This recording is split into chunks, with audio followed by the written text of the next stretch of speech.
ॐ अस्य श्रीशनिश्चरस्तोत्रमहामन्त्रस्य कास्यपऋषिः अनुष्टुप्छन्दः शनिश्चरो देवता शं बीजं वां शक्तिः यं कीलकं मम शनिश्चरकृतपीडापरिहारार्थे जपे विनियोगः।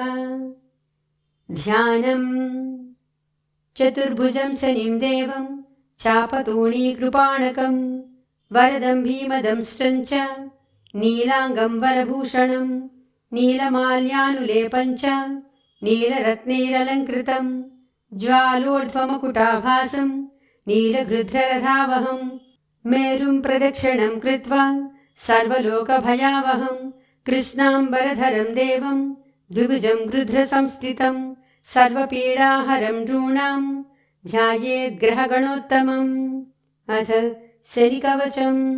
शनिश्चरशिरो रक्षेत् मुखं भक्तार्तिनाशनः कर्णो कृष्णाम्बरः पातु नेत्रे सर्वभयङ्करः कृष्णाङ्गो नासिकां रक्षेत् कर्णौ मे च शिखण्डि च भुजौ मे सुभुजः पातु हस्तौ नीलोत्पलप्रभः पातु मे हृदयं कृष्णः कुक्षिं शुष्कोदरस्तथा कटिं मे विकटः पातु ऊरु मे घोररूपवान् जानुनी पातु दीर्घो मे जङ्घे मे मङ्गलप्रदः गुल्भौ गुणाकरः पातु पादौ मे पङ्गुपादकः सर्वाणि च ममाङ्गानि पातु भास्करनन्दनः।